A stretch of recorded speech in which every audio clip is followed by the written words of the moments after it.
Empedocles was born in 494 BC in the ancient Greek city of Akragas, situated in Sicily. He is considered one of the most important early Greek philosophers, along with Pythagoras and Heraclitus. Greatly influenced by the teachings of Pythagoras and Orpheus, he believed in the transmigration of souls and the equality of all beings. With eternal souls endlessly being born into new bodies, he was of the view that eating animal people flesh amounted to cannibalism, and compared this to parents unknowingly killing their children and children unknowingly killing their parents. Thus, Empedocles was a strict vegetarian who advocated for the right to life for all of Earth's inhabitants. He is also credited with the cosmogenic theory of the four classical elements, in which all matter is derived from fire, air, water, and earth. This theory was to dominate the worldview of ancient Europe, North Africa, and the Middle East right up to the 17th century. It is also considered one of the earliest theories of particle physics. This was encompassed by the governing forces of love and strife, whereby love would unite and strife would divide all on earth. As a brilliant orator and poet with a deep knowledge of spirituality and the natural sciences, Empedocles' teachings are full of wisdom and insight. Today, we are pleased to present selections from his poetic works on nature, which were translated into English by William Ellery Leonard in the book The Fragments of Empedocles. Love and Hate in the Organic World. The worldwide battle of the eternal two, well in the mass of human limbs is shown. While into one do they through love unite, and mortal members take the body's form, and life does flower at the prime, and whiles, again dissevered by the hates perverse, they wander far and wide and up and down the surf-swept beaches and dreary shores of life.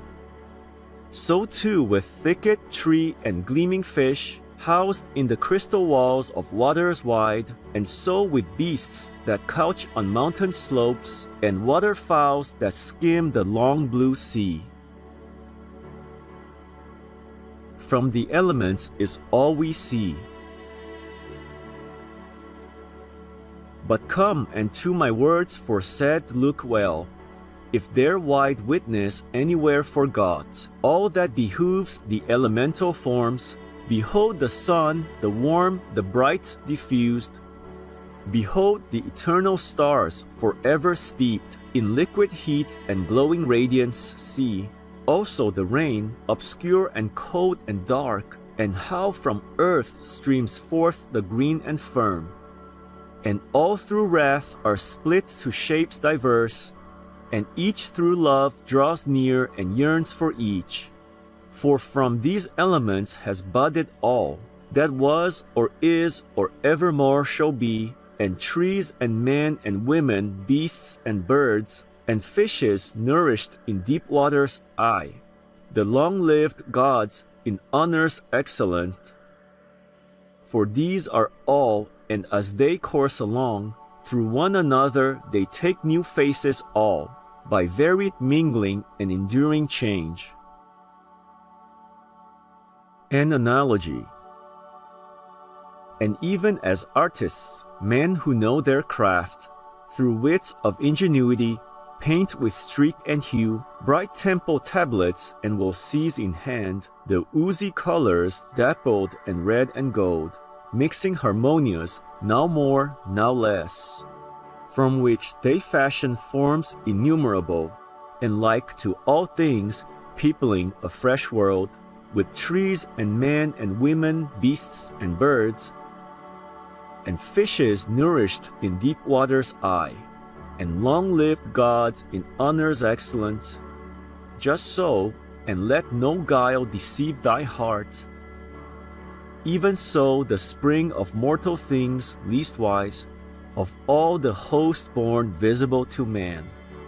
O guard this knowledge well, for thou hast heard in this my song the goddess and her tale.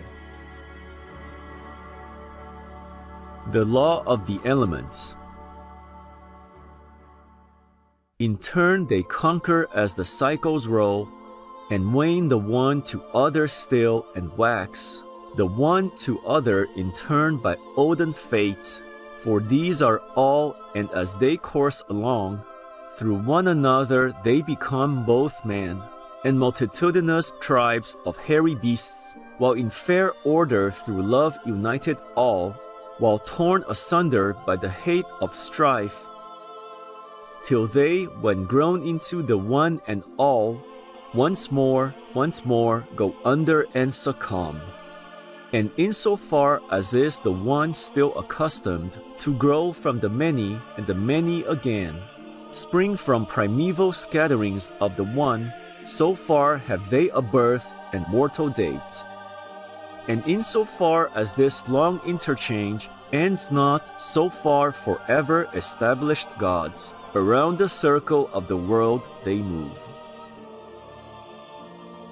The sphere.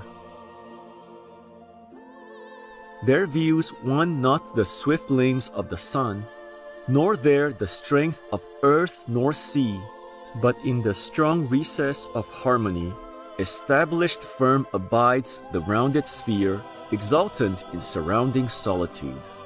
Nor faction nor fight unseemingly in its limbs. The sphere on every side the boundless same, exultant in surrounding solitude.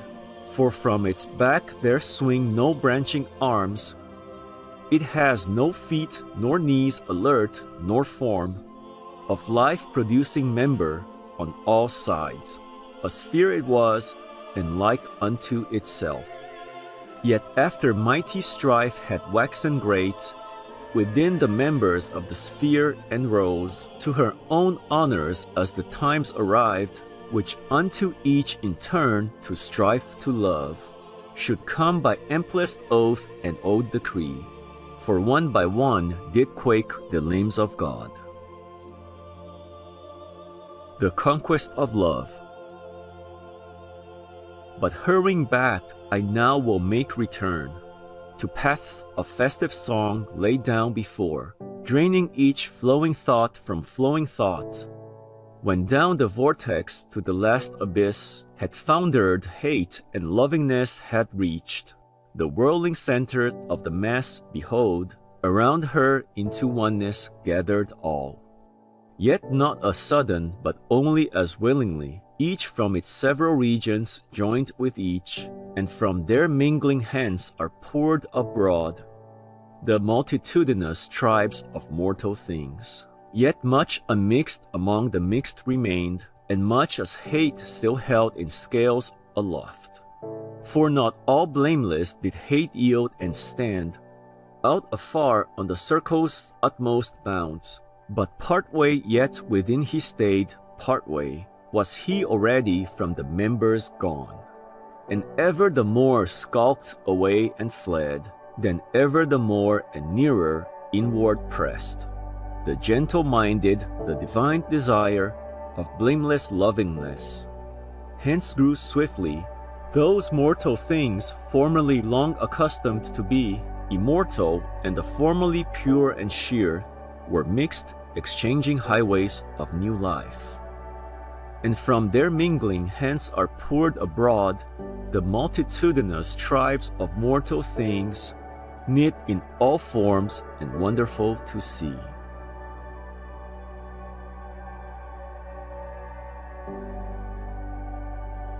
Vegan side effect: less weight to gain. Joyful viewers, it was a pleasure to have your company for today's Words of Wisdom.